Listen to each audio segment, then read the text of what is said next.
Di awal film memperlihatkan seorang wanita bernama Intan. Ia adalah seorang penulis lagu, yang lagu-lagunya selalu populer. Akan tetapi saat ini ia sedang kusut, karena mengalami kekeringan ide untuk menuliskan lagunya. Ia pun kebingungan kenapa kehilangan inspirasinya itu. Terlebih lagi, ia belum merilis lagu barunya yang sudah ditagih oleh pihak manajemen.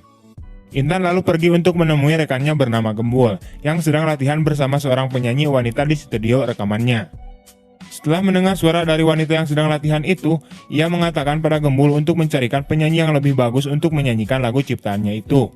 Akan tetapi, Gembul memberikan alibi bahwa susah untuk dirinya mencarikan penyanyi bagus yang harganya murah. Di sini Intan semakin pusing dong. Udah mah lagunya belum rilis, inspirasinya kagak ada, ditambah lagi suara wanita yang sedang berlatih menyanyikan lagu ciptaannya itu terdengar begitu sakit di perutnya. Intan kemudian pergi ke sebuah bar untuk menenangkan dirinya. Selang waktu beberapa saat, datanglah rekan kerjanya bernama Omen. Omen kemudian merayu Intan dan mengajaknya pergi ke suatu tempat untuk bermantap-mantap. Akan tetapi, karena dirinya sedang kusut, Intan menjadi tidak bergairah untuk melanjutkan mantap-mantapnya itu. Ia kemudian bergegas pergi dan meninggalkan Omen di sebuah kolong jembatan. Setelah itu, Intan kemudian masuk ke salah satu Indomaret untuk berbelanja. Tak lama kemudian, datang seorang pria muda bernama Ricky yang membeli udut di Indomaret itu. Intan kemudian memperhatikan pria muda ini. Setelah Ricky keluar, ia segera bergegas keluar juga, dan tak lupa untuk membayarkan barang belanjaannya terlebih dahulu kepada kasir Indomaret tersebut. Intan akhirnya menemukan Ricky yang sedang duduk sambil sebat santuy. Akan tetapi, ia tak berani untuk mendatanginya. Intan kemudian memutuskan untuk kembali ke dalam mobilnya. Ketika di dalam mobil, ia bertanya dalam hatinya kemana pria muda ini akan pergi. Setelah Ricky pergi, tiba-tiba saja Intan mendapatkan sebuah hadiah berupa ide-ide untuk mulai menuliskan lagunya. Pada keesokan harinya, terlihat Ricky sedang bermain basket bersama temannya bernama Kentung. Setelah selesai, Ricky dan Kentung menuju ke sebuah toko untuk membeli minuman. Mereka kemudian beristirahat di sekitaran toko tersebut. Tak lama kemudian, tiba-tiba saja dari kejauhan, terlihat Intan yang sedang berjalan dan melintasi mereka berdua. Si Ricky dan Kentung kemudian olohok melihat bodinya yang ala-ala gitar Spanyol. Di sini si Kentung langsung omeh sambil melihat Intan yang berjalan. Karena penasaran, Kentung mengajak Ricky untuk mengikuti Intan yang masuk ke dalam sebuah gedung. Ternyata, di gunung tersebut lagi diadakan acara jumpa pers tentang piano, dengan moderatornya adalah si Intan sendiri. Ricky dan Kentung kemudian masuk ke dalam gedung itu dan si Ricky duduk di bangku paling depan. Selang waktu beberapa saat, Ricky melihat paha Intan yang mulus seperti paha ayam. Tiba-tiba saja Intan menghampirinya dan mulai melepaskan semua pakaiannya di depan Ricky dan langsung menyentuhnya. Dan eng itu cuma hayalan si Ricky doang coek. Setelah sadar dari imajinasinya itu, Ricky kemudian lari ke toilet untuk cuci muka. Saat di toilet, ia malah kembali lagi berimajinasi dengan Intan melakukan mantap-mantap lagi. Tak lama kemudian, si Kentung datang dan memberitahu Ricky bahwa acara jumpa pers telah selesai. Mereka kemudian menemui Intan untuk meminta tanda tangan dan nomor teleponnya. Intan kemudian memberikan mereka masing-masing kertas yang berisikan tanda tangan dan nomor teleponnya. Setelah itu mereka duduk di suatu tempat. Kentung kemudian mencoba menghubungi Intan dengan nomor telepon yang telah diberikan padanya. Akan tetapi, nomor yang diberikan Intan pada Kentung adalah nomor telepon yang tidak terdaftar, alias palsu. Kentung kemudian aral dong karena telah ditipu olehnya. Namun pada saat malam harinya, Ricky mencoba untuk menghubungi Intan dengan nomor telepon yang diberikan padanya. Ternyata nomor telepon tersebut terdaftar. Ia mulai berbicara dengan Intan dan memintanya untuk menjadi guru les pribadi pianonya. Intan kemudian menyetujuinya dan menyuruh Ricky untuk datang malam ini juga ke apartemennya. Tanpa pikir panjang kayak jalan tol, Ricky langsung ngebut pergi menuju ke tempat apartemen Intan. Sesampainya di dalam ruangan apartemen Intan, di sini Intan sedikit nakal dengan menggoda Ricky. Saat diajarkan piano, Intan memegang tangan Ricky dan mengarahkan tangannya itu untuk meremas gunung kembar punya dirinya. Karena terlalu tegang dan terlebih lagi sudah malam, Ricky kemudian meminta izin untuk pulang pada gurunya itu. Saat Ricky sudah pulang, Intan kembali lagi mendapatkan inspirasinya dan mulai menuliskan lagi untuk lagunya. Saat itulah Intan menyadari bahwa kalau setiap bertemu dengan Ricky, dirinya selalu mendapatkan inspirasi-inspirasi untuk menuliskan lagunya. Setelah Ricky pulang ke rumahnya, ia kemudian langsung mengambil handbody dan tancap Koli di kamarnya sambil mengayakan tentang Intan. Pada keesokan harinya di kampus, Kentung datang menemui Ricky yang sedang berada di ruangan seni. Kentung kemudian kaget ketika melihat gambar yang sedang dibuat oleh Ricky, di mana si Ricky ini sedang menggambarkan sosok Intan. Pada akhirnya Ricky kemudian memberitahu Kentung bahwa dirinya telah bertemu dengan Intan di apartemennya tadi malam.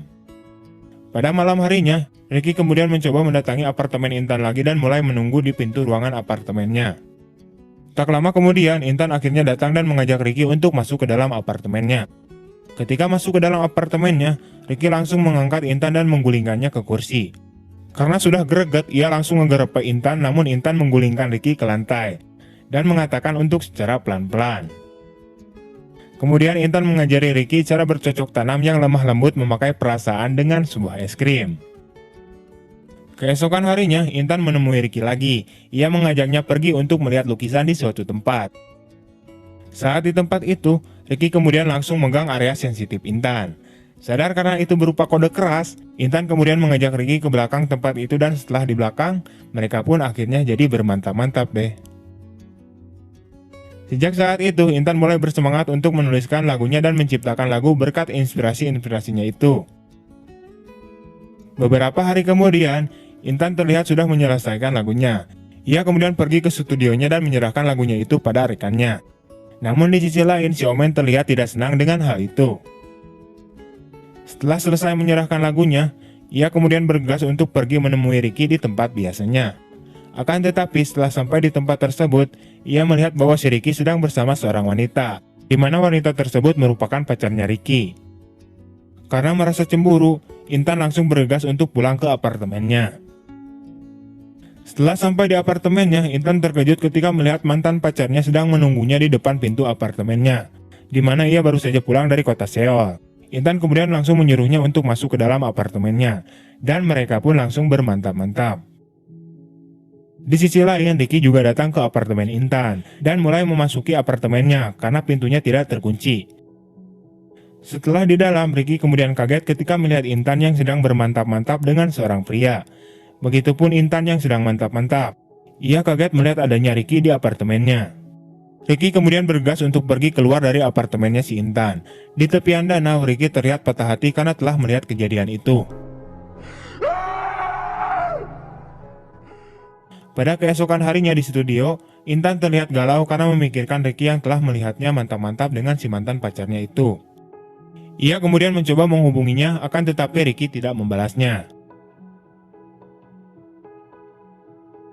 Beberapa hari kemudian, terlihat Intan telah mendapatkan sebuah masalah tentang pekerjaannya, di mana si Omen yaitu rekan kerjanya, ia telah mencuri lagu mereka dan menjualnya kepada pihak manajemen lain. Manajemen mereka pun datang dan menagih lagu yang telah dijanjikan oleh Intan tersebut. Karena bingung lagunya sudah dicuri oleh si Omen, Intan meminta waktu 1 minggu lagi untuk menyiapkan lagu barunya. Setelah itu, Intan pulang ke apartemennya. Ia langsung mencoba membuatkan lagu dengan cara mengingat masa-masanya yang sedang bersama Ricky. Akan tetapi hal itu tidak berhasil. Pada akhirnya membuat Intan menjadi semakin stres. Selang waktu beberapa saat, tiba-tiba saja Ricky datang ke apartemennya. Saat itu juga tanpa basa-basi, Ricky langsung mengungkapkan perasaannya kepada Intan. Setelah percakapan itu pada akhirnya mereka pun bermantap-mantap lagi. Pada keesokan harinya, Intan bergegas pergi untuk keluar kota menyelesaikan lagunya. Di sisi lain, terlihat Ricky yang sedang galau karena ia tidak diberi kabar oleh Intan beberapa hari.